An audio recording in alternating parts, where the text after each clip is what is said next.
At this retreat, led by His Spirit, Hearts Made Whole, we are expecting the Lord to move mightily. We're anticipating a release of the Holy Spirit to encourage and equip us for what's ahead.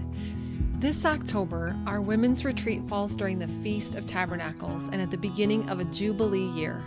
In the heavens, the sign of Comet Atlas is soon moving into the womb of the woman, where Venus, the bright and morning star, the planet representing Jesus, will also be.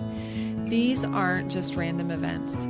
They are reminders that God is speaking. He is aligning heaven and earth to tell His people, this is the time to awaken. This is the time to prepare. Through worship, fellowship, inner healing, prophetic prayer, and Spirit-led teaching, you'll encounter His presence in a way that restores your heart and strengthens your spirit. Our speakers are coming together with expectancy for what the Lord will do in and through each one of us, including you.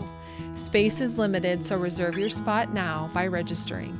Come be part of this divine appointment. The Lord is moving, and He's inviting you to step into the fullness of your calling for such a time as this.